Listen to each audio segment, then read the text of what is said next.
Now, Early Access will initially have 6 classes available. Let's have a look at them. The Monk is a fast and furious melee fighter. He dashes in and out of combat and has mechanics that involve building up and keeping momentum. Like all classes in PoE 2, you'll want to use a wide variety of skills to mix and match different combos. To get new skills, you will first need to find skill gems.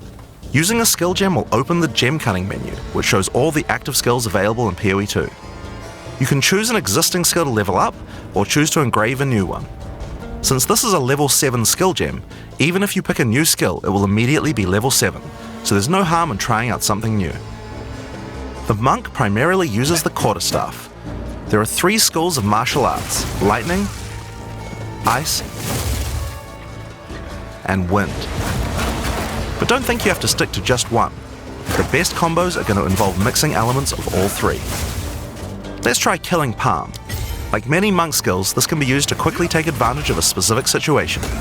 If there's an enemy on low life, you can use Killing Palm to dash to them and kill them instantly. This will provide a power charge.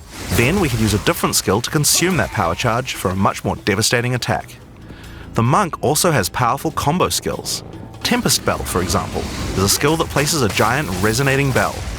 Hitting the bell causes it to ring, dealing damage to all enemies around it.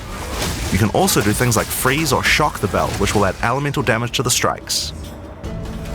The Monk also has a variety of abilities to empower his staff. If an enemy is close to being stunned, you can use Staggering Palm to punch them down. After that, any attack you do will shoot out wind projectiles. There are 21 active skills for quarterstaves, so this just scratches the surface of the options that you have.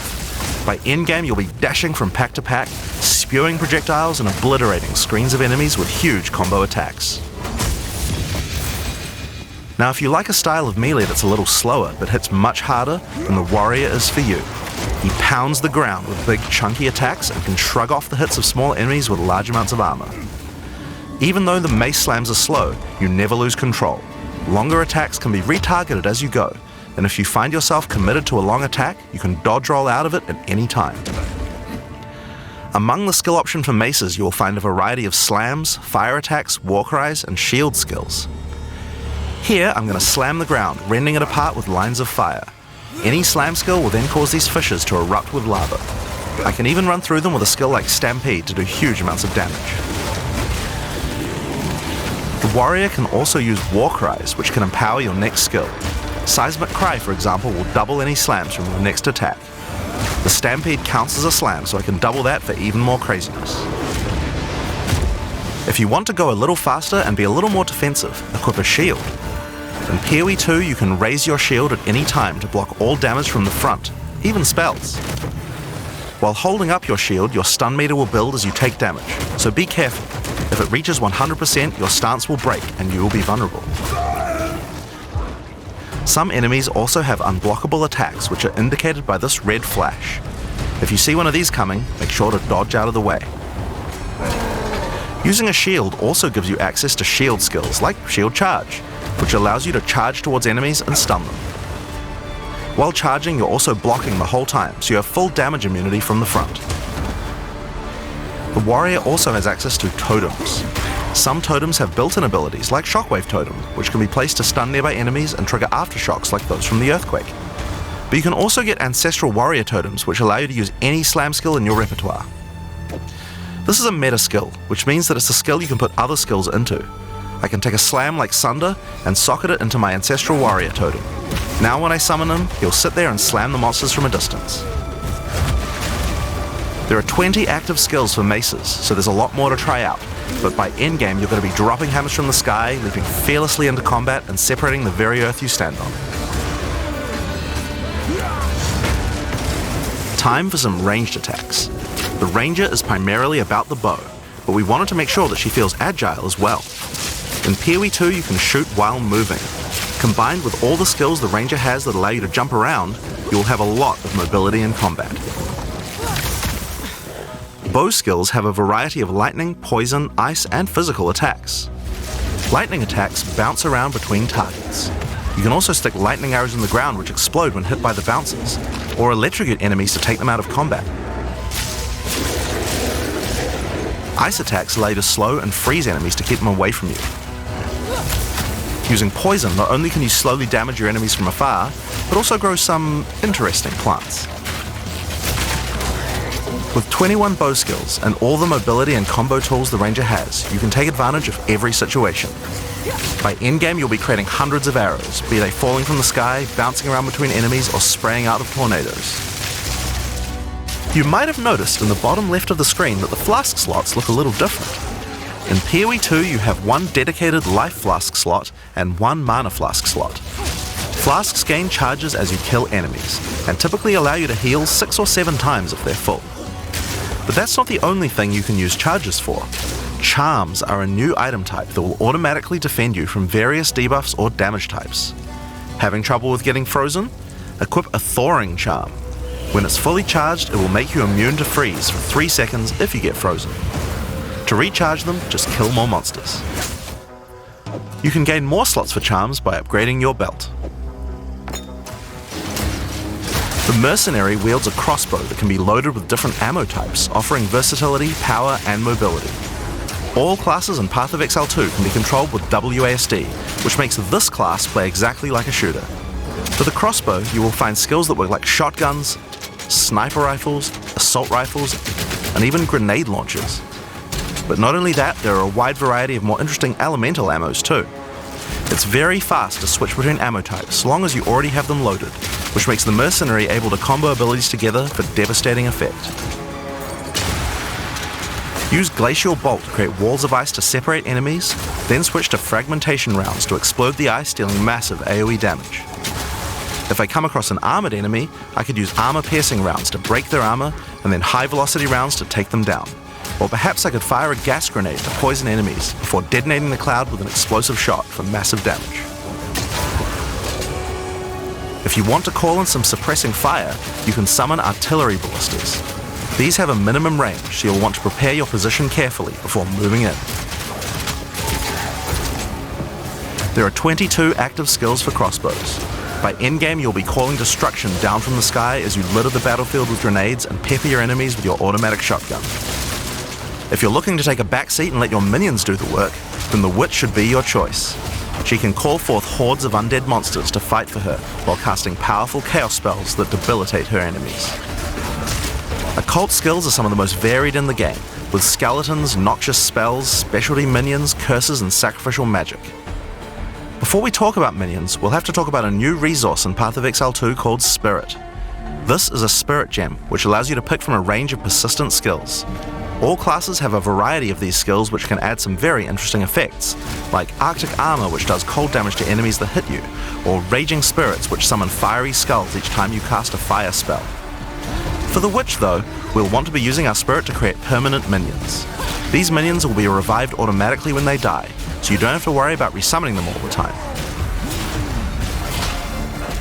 Here I'm using the skill screen to allocate which minions I would like in my horde.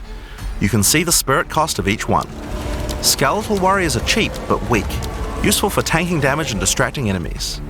But I want more heavy hitters in my army, so I'm going to unsummon some warriors and instead add skeletal arsonists. Permanent minions come with special active abilities called command skills. You can order these guys to detonate your own minions for even more damage and area of effect. If you want a bigger army, you'll need a scepter. This new weapon type is imbued with even more spirit, allowing you to summon even more friends. And if you want an even bigger army than that, you can take advantage of corpses to summon true hordes of minions. But what can a witch do while her army is at work? Well, she has a range of chaos spells to spread disease amongst your enemies, or bone skills to impale them. Or, you could curse them to make them weaker so your horde can take them down. There are 25 active occult skills. By the endgame, you will be the leader of a fearsome army of the dead, consuming everything in its path. The sorceress bends the elements to her will, using them to unleash devastation on her foes. This classic spellcaster weaves a flurry of elemental magic from afar. The elemental skills have everything you might expect and more. Fireballs, icy explosions, lightning storms, you get the idea. Each spell is unique and has many different ways to build and combo with others, even between different elements. For example, Flame Wall conjures a burning line that not only damages enemies, but also empowers all projectiles that pass through it. If you place a wall and fire lightning sparks through it, they'll gain extra fire damage. It's a good idea to take advantage of the ability to automatically swap weapons when you use certain skills. Having a special staff with bonuses to fire skills and another with bonuses to lightning skills can really power up a combo like this. The sorceress can also take advantage of powerful trigger gems. For example, you could grab the Cast and Ignite gem and use it with Firestorm. As you ignite enemies, a counter will go up in the top left corner. When it's full, a Firestorm will automatically be cast at the enemy that was ignited. There are 25 active elemental skills. By endgame, you'll be firing off projectiles left and right as you rain down elemental storms on your foes. Now, those are the characters that will be available at the start of early access, but we will be adding 6 more character classes with just as many skills and options as these. There's a lot more to come. There's one more important thing to mention about skills. Even though we talk about them as belong to each class, in reality there are no restrictions. You can use all these skills on any class so long as you have the attributes. For example, a Poison Ranger might want to try out using Occult Curses to increase her poison damage, or a Monk might want to trigger Elemental Ice Walls to use with his Glacial Cascade combo. The possibilities for cross-class combos are practically unlimited. We're looking forward to what kind of things you guys might find. Now, Path of Exile is a game known for build customization, and we haven't even scratched the surface of what is possible yet.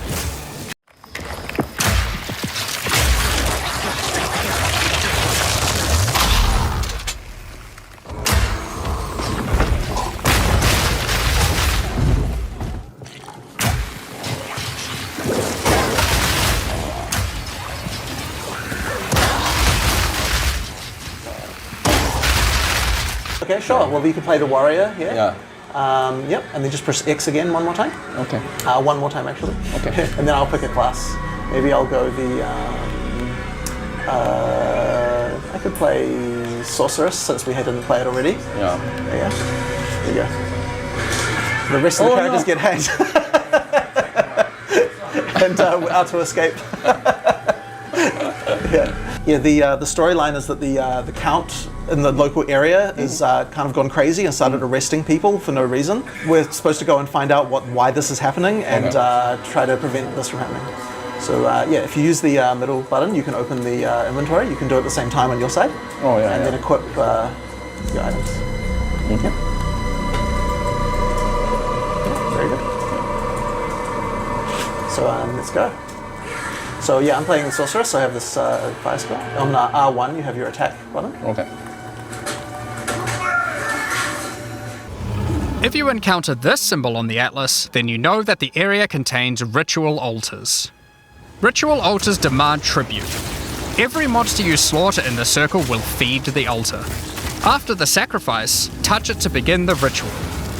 The monsters you just killed will be resurrected by the King of the Mist's dark magic, and you must fight to survive. The tribute you have offered to the altar can be spent to buy powerful items, but they can be expensive. To gain more tribute, you will want to find more altars. Each successive ritual you do within an area will spawn the monsters revived by the previous ones, in addition to the ones you sacrifice next to it. By the end of an area, you will be fighting a truly imposing number of foes, but will have a significant amount of tribute to spend.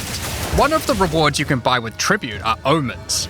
These are special items that allow for metacrafting. Crafting items that affect other crafting items. Have an item with good prefixes but bad suffixes? This omen will help you to remove the mod you don't want, while keeping the ones you do. There are a bunch more of these with different effects, but we will leave them for you to discover.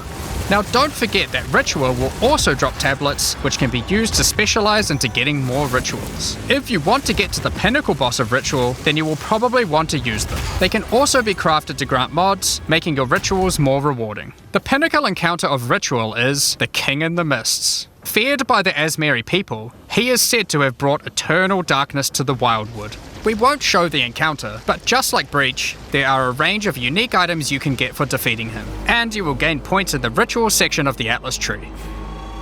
Some maps have been touched by insanity. A mysterious entity has taken a special interest in you. Step through the looking glass and you will find your nightmares coming to life. When you touch a mirror, the mists of delirium will spread out across the area, infecting your mind. You must stay within the mist to maintain the nightmare, which is as profitable as it is terrifying. Everything you kill will increase the rewards that drop. However, the deeper into the mist you travel, the stronger the monsters are. Be careful not to overstay your welcome. Occasionally while clearing corruption, you will encounter these Kalguran settlers. The Kalgurans have discovered ancient burial sites with lost Verisium artifacts, and they want you to help dig them up with explosives. The Kalgurans have marked the locations where the relics can be found. Place explosives as best you can to dig up as many as possible. There is just one problem. Corruption has brought the corpses of their ancestors to life, so you might have to do a little cleanup before you can reclaim the artifacts.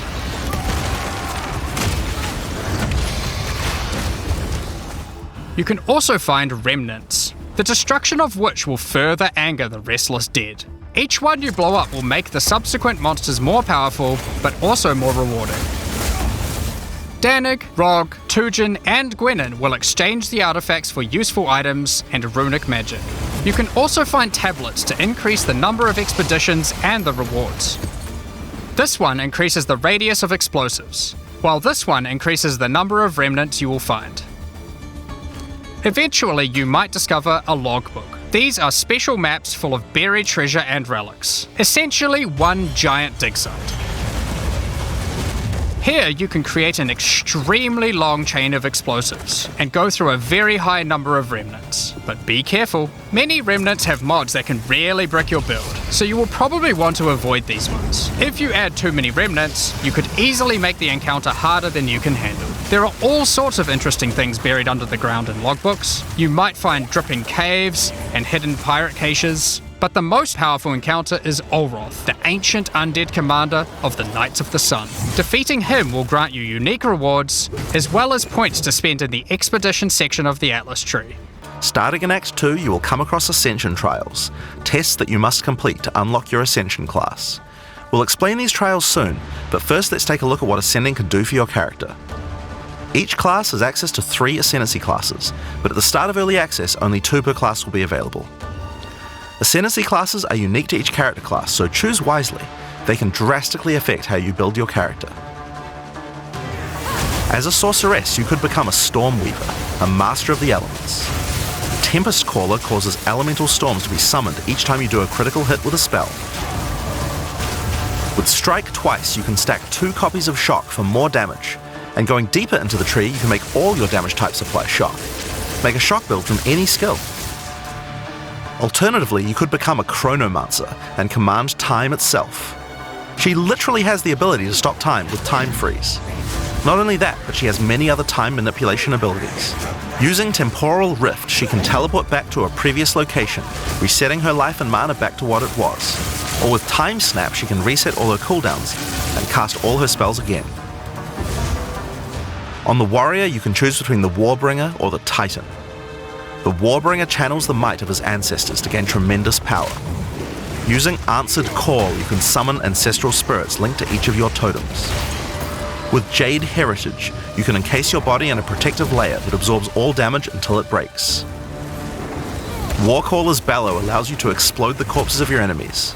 And with Great Wolf's Howl, you can ignore the cooldowns of your war cries. Let all that anger out.